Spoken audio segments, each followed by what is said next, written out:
di dunia yang mulai masuk aset kripto ini semakin besar. Tapi kalau dilihat secara global, jauh lebih banyak mereka yang skeptis. Kalau koin itu undervalue, apapun yang terjadi dengan harga kriptonya, kita bisa lihat bahwa developer ini berkembang.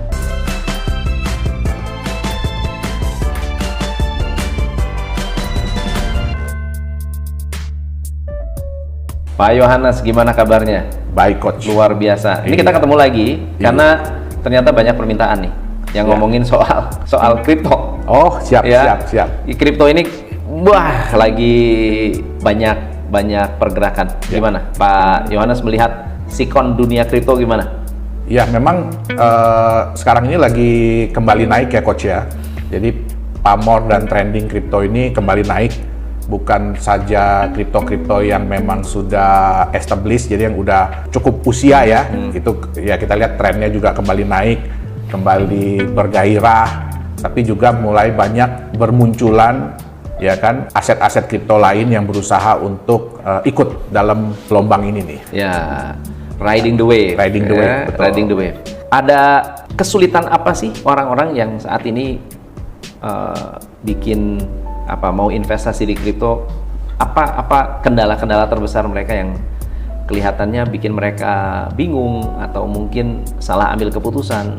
Jadi jujur kripto ini bagi sebagian besar ya, memang kita udah melihat bahwa perkembangan jumlah orang di dunia yang mulai masuk ke pasar aset kripto ini semakin besar. Tapi kalau dilihat secara global, sebenarnya masih jauh lebih banyak mereka yang skeptis, mereka yang ketakutan nih.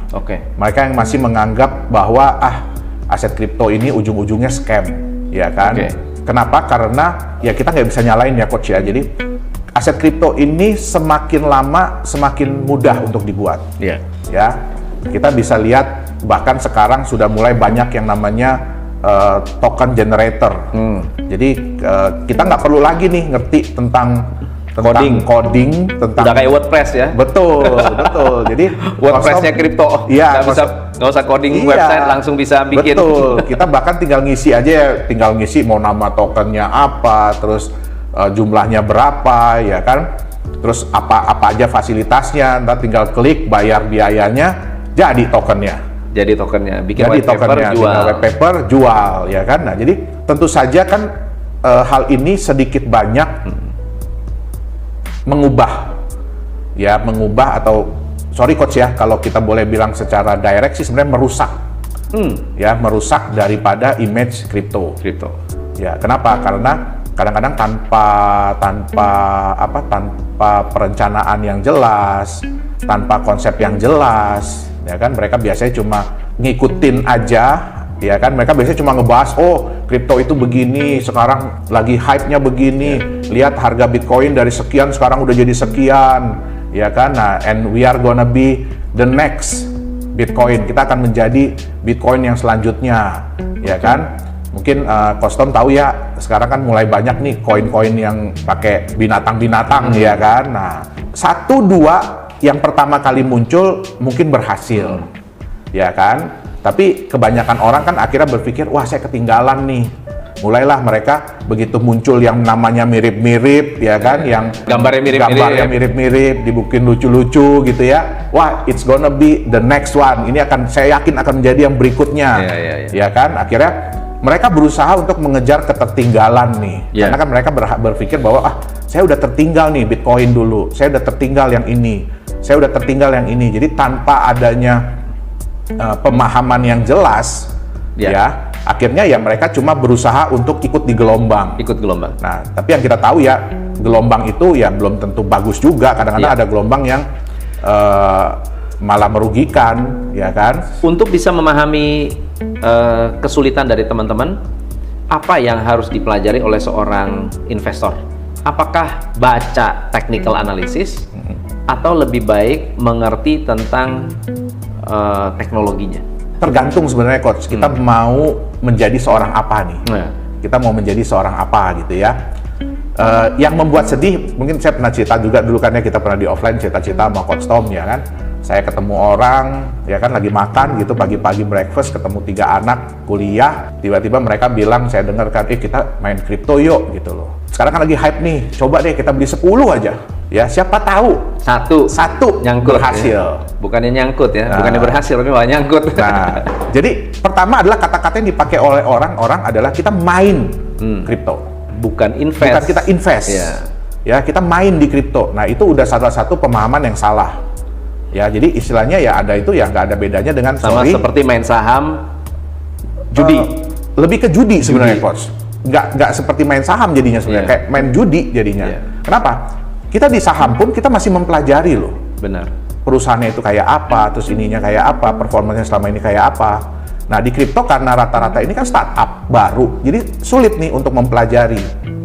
Karena nggak mungkin kalau perusahaannya udah jadi, udah berkembang, udah bagus, ya pasti udah ketinggalan lagi wave-nya. Udah gitu ketinggalan kan? lagi Betul. wave-nya. Nah, jadi akhirnya apa? Yang pertama adalah kita harus bisa melihat kita ini investor atau Trader atau gambler. Nah, kenapa? Sorry Coach, kenapa saya pakai kata gambler, penjudi? Karena trader itu mereka masih ngerti ilmunya. Ya, punya dasar ya. Punya dasar yang Coach Tom bilang tadi, apakah saya harus lihat analisis teknikalnya atau fundamentalnya atau bagaimana? Mereka masih punya dasar. Tapi kalau orang yang seolah-olah menjadi trader tapi mereka nggak ngerti apa-apa, itu namanya gambler. Gambler. Nah, kalau saya bikin koin, oke? Kemudian saya mau masuk coin market cap. Oke. Caranya gimana sih? Sebenarnya gampang. Karena gini, coin market cap itu adalah Syaratnya apa sih? tinggal isi formulirnya aja. Isi formulir. Nanti betul kirimkan kasih informasi, kasih data, selesai. Pergerakan harganya gimana? Nah, itu kalau sudah kita masuk di exchanger. Harus ada exchangernya. Betul, harus ada so berarti exchangernya. saya masuk ke coin market cap belum tentu dipublish kalau tidak ada exchanger. Bisa jadi sudah dipublish kalau sekarang. Oh. Jadi walaupun belum masuk di exchanger. Oke, tapi ya itu istilahnya dia tercatat di list. Jadi gini, coin market cap itu mereka melisting koin-koin apa saja sih yang ada, yang available. Tapi yang harus diingat adalah bahwa mereka bukan verifikator, gitu loh. Mereka bukan lembaga resmi, asosiasi resmi yang memverifikasi. Nah, the problem adalah banyak orang yang berpikir kalau sudah masuk coin market cap berarti sudah valid atau sudah mantap begitu. Nah, sekarang untuk masuk exchange, koin yang bayar exchange atau exchange yang bayar koin? Yang pertama, Coach. Yang pertama. Aneh dong ya, harusnya. Ya, tapi harusnya dibalik dong ya, benar nggak ya? Tapi itulah realitanya. Kenapa koin yang bayar exchange? Oke, yang kita harus pahami bahwa exchanger ini kan private. Jadi sebuah perusahaan ya atau sebuah organisasi yang tentu saja kan mereka butuh biaya. Jadi untuk menjalankan exchange sistemnya itu atau marketplace sistemnya itu mereka butuh biaya. Nah, dan biaya ini ya dapatnya dari mana? Ya. Nah, otomatis kalau misalkan ngandelin fee, kan custom tahu dong. Salah satu daya tarik dari sebuah exchanger adalah kalau mereka fee-nya murah, semakin kecil, betul nggak? Kalau mereka bersaing dengan begitu, kasih yang murah, terus mereka bayar server gimana? Benar. Bayar administrasi bagaimana? Bayar karyawannya bagaimana? Oke. Nah, so exchanger. Jadi saya bayar exchanger apa? Publish, listing. Jadi kalau misalnya ada terjadi kerugian atau apa, exchanger nggak rugi. Tidak bisa dituntut. Nggak bisa dituntut. Tidak bisa. Gitu.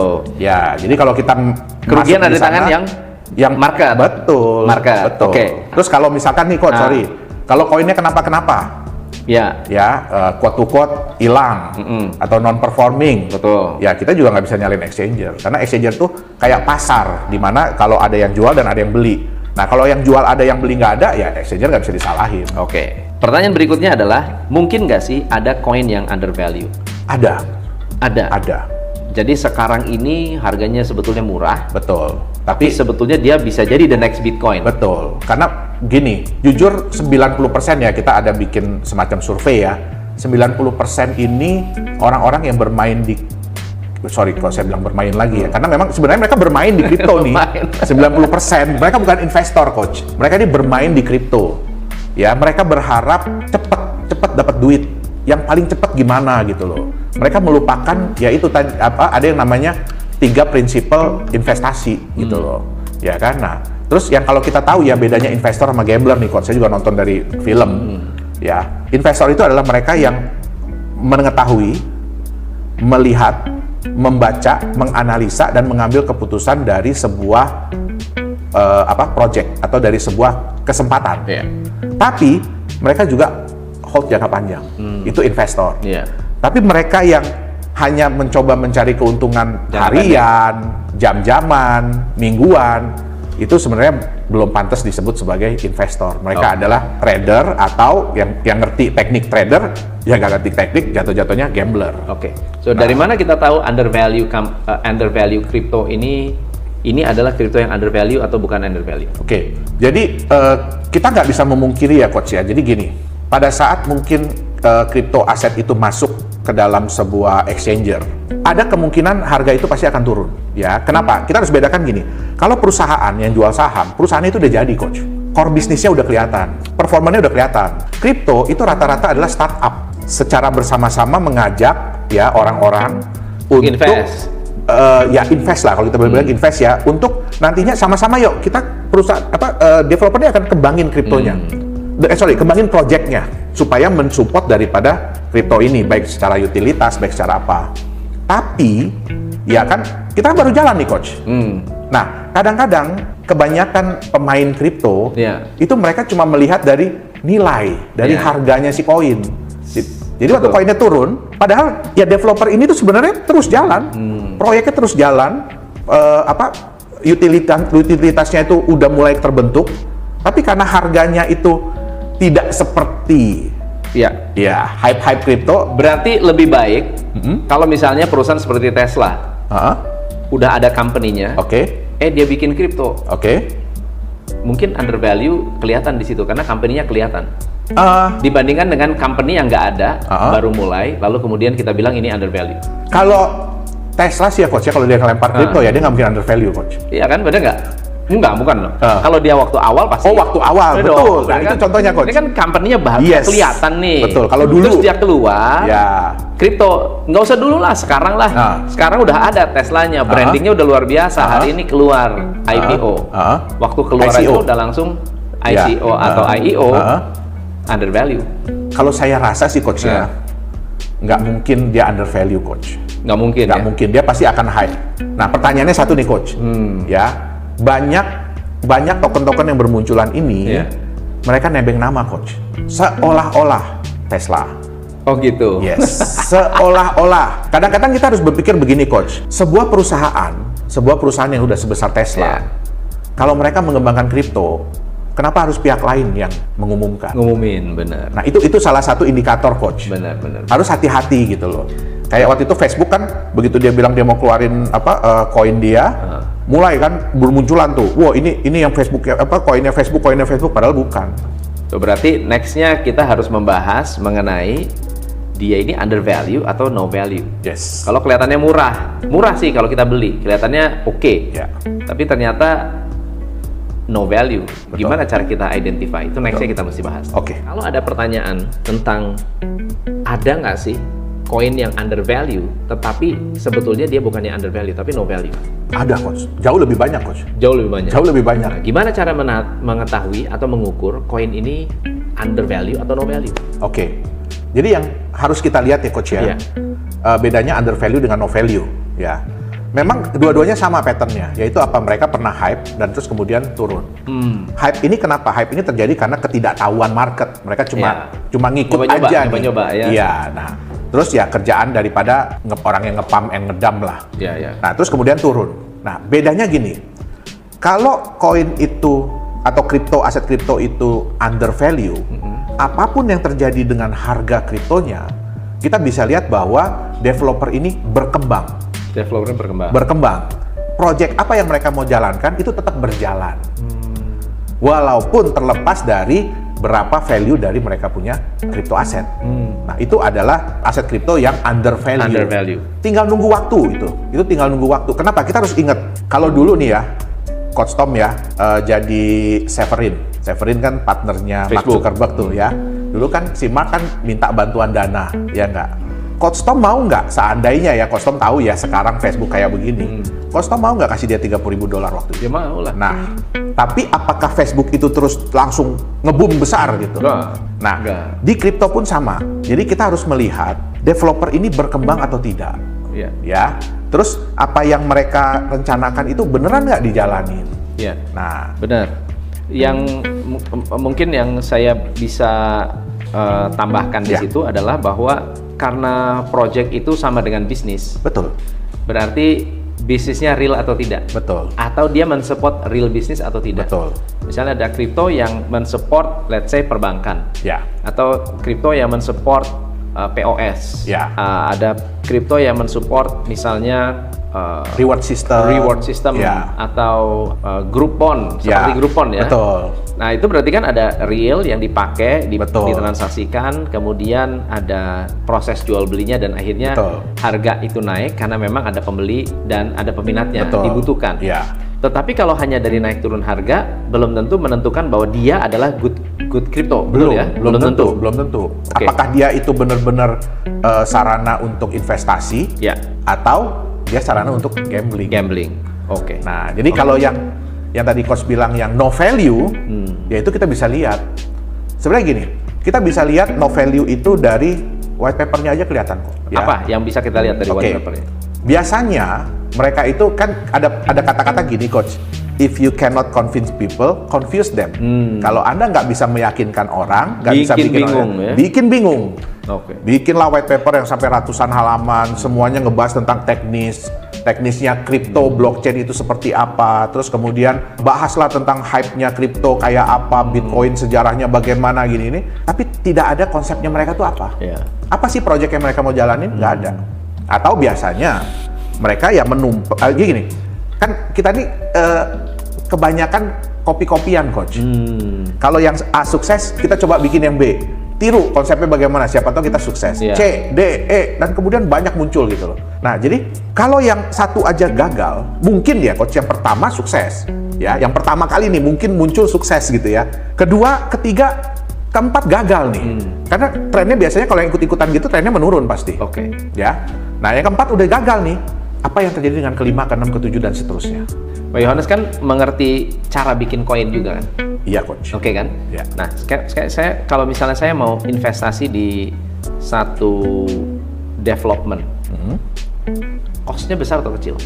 Kalau sekarang ya Coach ya, sangat-sangat murah sekali Coach. Sangat murah. So berarti mereka sebetulnya tidak membutuhkan uang segitu besar, crowdfunding segitu besar dari market untuk running project mereka, betul nggak? Nah, gini, sebenarnya yang mereka kumpulkan itu crowdfunding itu untuk projectnya Coach, jadi bukan untuk tokennya. Iya. Ya, Betul. Nah, tergantung nanti projectnya ini apa yang mereka sebenarnya mau jalankan, gitu dia. Nah, sedihnya. Tapi kan kebanyakan nggak ada projectnya masalahnya. Nah, itu dia Coach. Kan nggak ada projectnya, jadi Betul. sebetulnya sangat murah sekali Sangat untuk murah sekali. bikin koin, ngaku-ngaku ada project. Betul. Betul nggak ya? Betul. Lalu kemudian ya lepasin di pasar, kalau Betul. naik-naik syukur, nggak naik nggak apa-apa. Ya. Tapi kan duit udah masuk kantong. Betul. Ujung-ujungnya dana itu dipakai buat apa? Buat beli Tesla. Bukan. Yang pertama pasti untuk bikin hype dulu Coach. Masuk di marketing, budget Oke. marketing biasanya besar ya.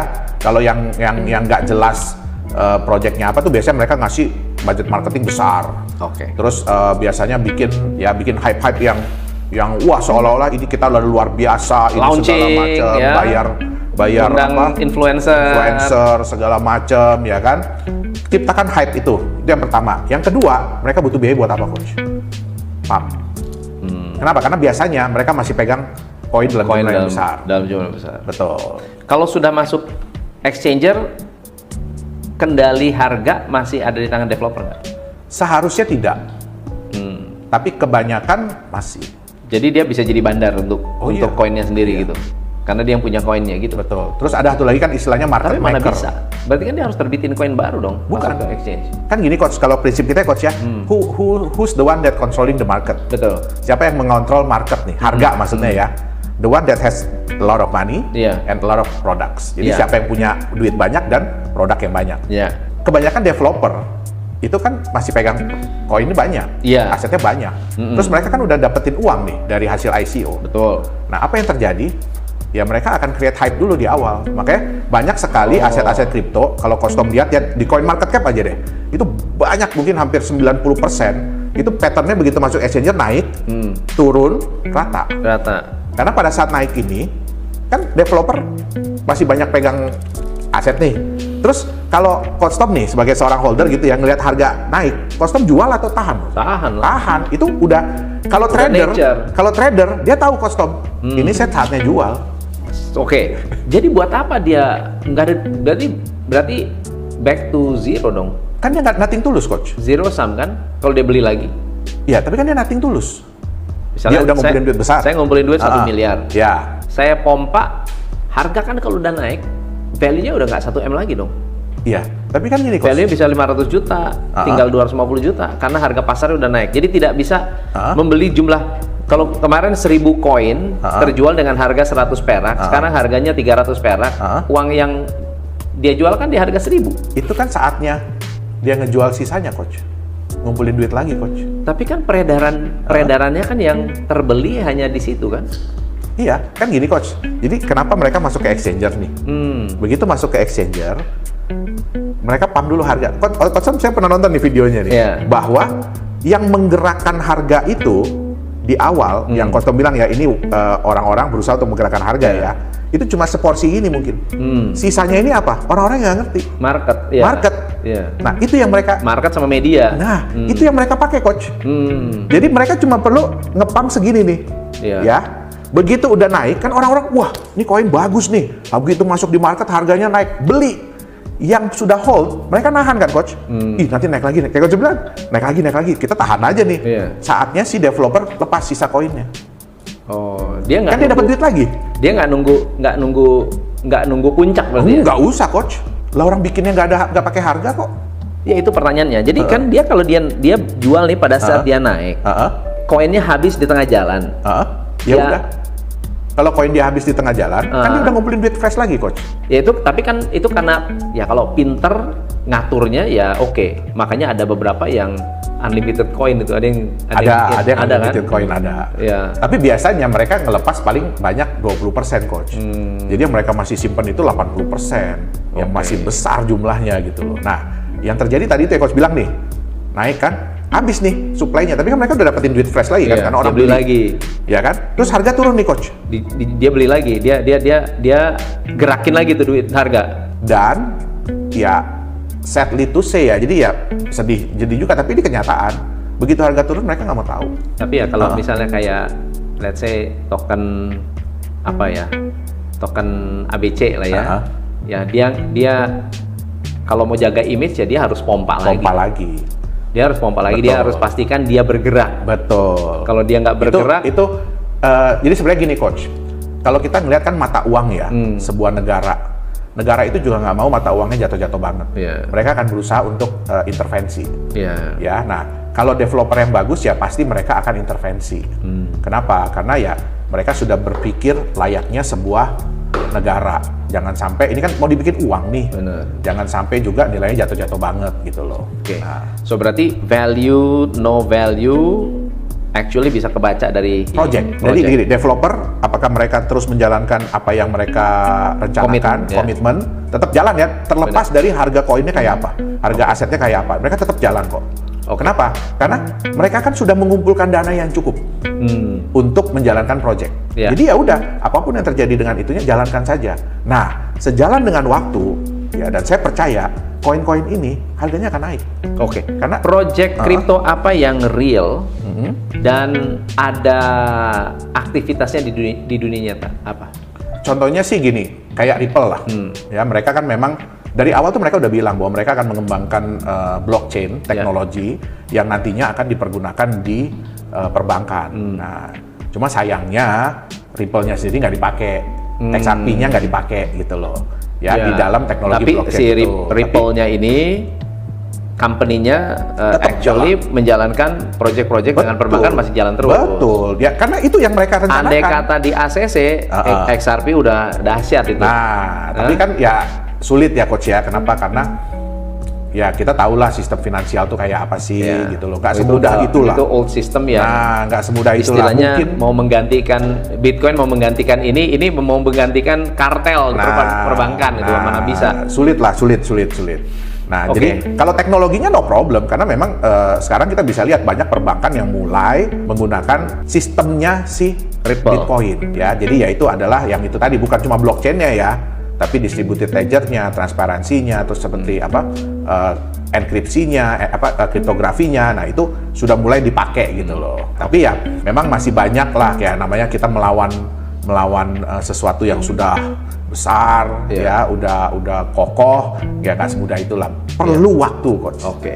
Perlu waktu. Nah, kalau Cardano gimana? Kalau Cardano?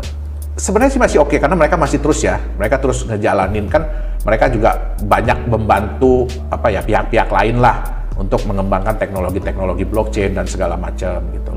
Tapi memang ya nggak banyak, Coach, yang seperti itu. Kebanyakan adalah ya mereka bikin exchanger.